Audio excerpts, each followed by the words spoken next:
I'm not shocked. What do you expect from this fucking dumpster fire of an empire? But you can still be disgusted even if you're not shocked. You know, it's kind of like if you had a dog that always was taking dumps on your couch. And then he took a dump on your couch. You wouldn't be shocked. You'd just be disgusted. You'd just be like, man, seriously? Kamala Harris is... What's wrong, Joe Biden? Was John McCain not available to run with you? Oh, yeah. Actually, John McCain was not available. That's a good point. Kamala Harris is just like the epitome of pro-corporate, pro-big bank, pro-prison industrial complex. She is, you are in the middle. I'm talking to you, Biden, because I know you watch all these videos. You've told me so. You are in the middle of the largest national uprising against racist policing in a generation, at least, and you're picking a top police officer, a top cop of California. And I now stand before you as the top cop of the biggest state in the country. Who spent her days there making sure as many people of color were imprisoned as possible. Imprisoning parents because their child was truant, didn't show up to school, so you put the parent in jail? Are you fucking kidding me? This is a woman who her office recommended prosecuting Steve Mnuchin for foreclosing on homes that he had no right to be foreclosing on, and she, no, let's not prosecute Steve Mnuchin, and then he ultimately donated to her campaign. This is, look, and it's not, for those of you out there who are like, yeah, I know Kamala Harris is terrible, but every time I post about it, people are like, you just don't like that a woman of color is going to be on the ticket. Bullshit. All right? There are plenty of great women of color. In fact, probably, I'd say almost all of the women of color are better than Kamala Harris. They could have been on this ticket. Okay? In fact, I'll let a woman of color speak about how awesome Kamala Harris is. Here's Tulsi Gabbard. Senator Harris says she's proud of her record as a prosecutor and that she'll be a prosecutor president, but I'm deeply concerned about this record.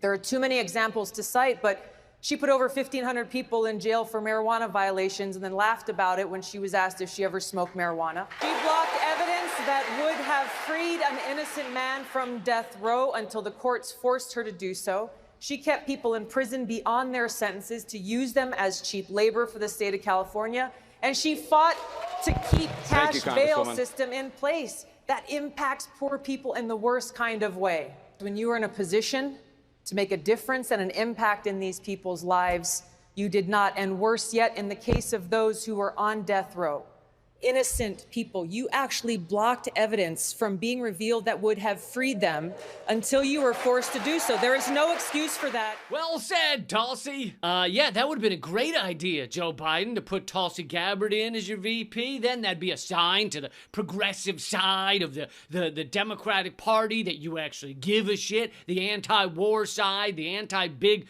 prison industrial complex side, the movements that are actually changing the country. But no, despite the fact that Bernie Sanders actually was beating you in the primaries, destroying you as a matter of fact, until Obama ran around and got everyone, including Kamala Harris, Pete Buttigieg, Klobuchar, to drop out and endorse you all at once. Yeah, maybe you wanted to put a sign to the Bernie Sanders side of the party that you actually give a shit.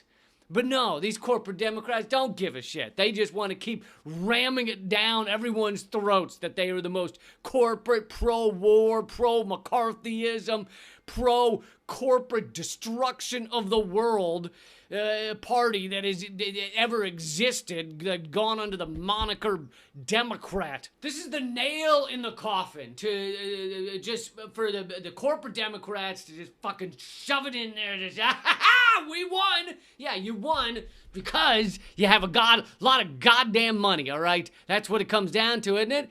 And in fact, Lee Fang at The Intercept tweeted out that Kamala Harris won her first election the old-fashioned way. Big money, police endorsements, and fear-mongering about crime.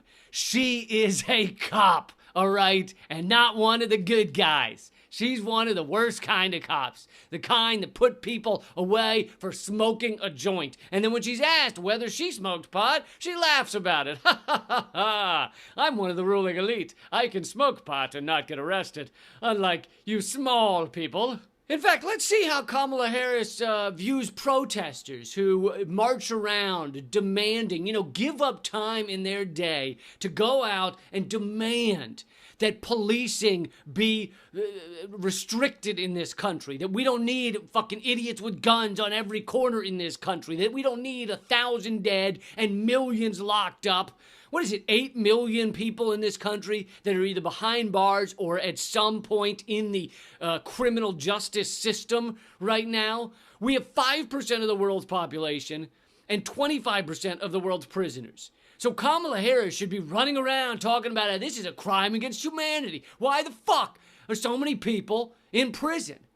But instead, no. Here's what she thinks of people who protest against the prison industrial complex. Okay, so I say with all love and warmth that part of the concern also for people who are progressive thinking and liberal-minded, or just progressive thinking in terms of just fix it, is that we all have these posters in our closet that is attached to a stick that we sometimes will card out when we're talking about criminal justice policy and those statistics that you first heard when we opened it up, incarceration. Oh, God, this is disgusting.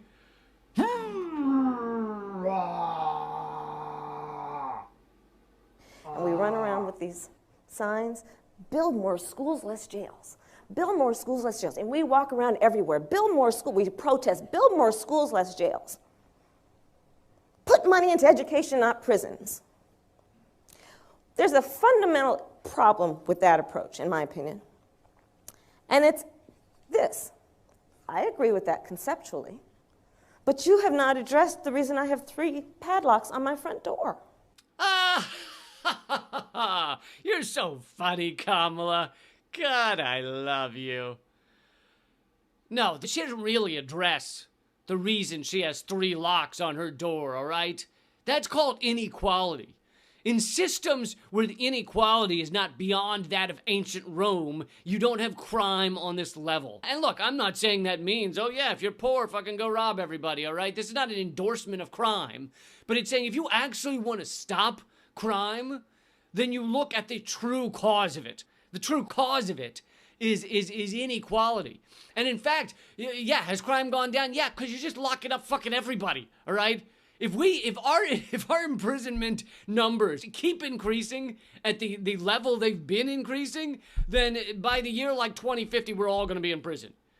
And, at that point, who's going to watch all the bad TV and, wear blankets with sleeves while we sit home turning into some sort of gelatinous blob of sorts? Who? In fact, if you want to really see who Kamala Harris is, just look at who's excited about her as presidential candidate. Just look at who's thrilled, all right? Literally, there's already been articles about how thrilled Wall Street is with Kamala Harris as VP. CNN is jizzing out their mouths, and it's not pretty to watch, okay? MSNBC, fucking thrilled because you have a pro-corporate candidate as VP. Because you can say the whole Biden ticket now is just big banks and fucking corporate buddies. That's all it is. Biden's biggest contributor throughout all his years in government has been banks and credit companies, okay? That's who supports him the most. Wall Street is thrilled with this pick. CNN is thrilled with this pick. The neoliberal fucking goons that have brought us down a path of endless war and endless environmental destruction. They are thrilled at Kamala Harris as a VP, especially when Biden's about to keel over any minute. David Korn at MSNBC, Mr. Russia, he says, this pick gives Biden vibrance, youth, and energy. Ah, yes, the vibrance, youth, and energy of bowing down to corporate America and doing whatever the fuck they want.